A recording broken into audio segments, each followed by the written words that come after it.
Hello all, ఈరోజు ఈ వీడియోలో మనమైతే 7 చుక్కల ముగ్గు అయితే నేర్చేసుకుందాం. 7 చుక్కలు ఒకటొచ్చే వరకు పెట్టుకోవాలండి. బేసి సంఖ్యలో పెట్టుకోవాలన్నమాట. చాలా ఈజీ అండ్ సింపుల్ ముగ్గు అండి. వేసేసుకోవచ్చు ఈజీగా. చాలా బాగుంటుంది, చూడడానికి కూడా నీట్గా ఉంటుందన్నమాట. వేసేసుకోండి ఈజీగా. ఓకేనా. ఈరోజు ముగ్గు సంగతి అయిపోయింది కదా, ఇక పొడుపు కథలోకి వచ్చేద్దాం. ఈరోజు పొడుపు కథ ఏంటంటే, ఎక్కలేని చెట్టుకి బుట్టల కొద్దీ పూలు. ఏమిటది? మళ్ళీ ఇంకోసారి రిపీట్ చేస్తాను. ఎక్కలేని చెట్టుకి బుట్టల కొద్దీ పూలు. ఏమిటది? తెలిస్తే మీరు కామెంట్లో తెలియజేయండి. లేదు అంటే నేను డిస్క్రిప్షన్లో ఆన్సర్ ఇస్తాను, చెక్ చేయండి. కానీ ఖచ్చితంగా బాగా ఆలోచించి సమాధానం అయితే తెలియజేయండి.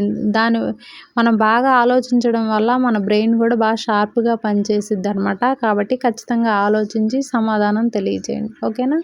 మీకు కానీ మా వీడియో నచ్చినట్లయితే లైక్ చేసి మన ఛానల్ని అయితే సబ్స్క్రైబ్ చేసుకోండి మరిన్ని వీడియోస్ కోసం. Thank you. Bye bye.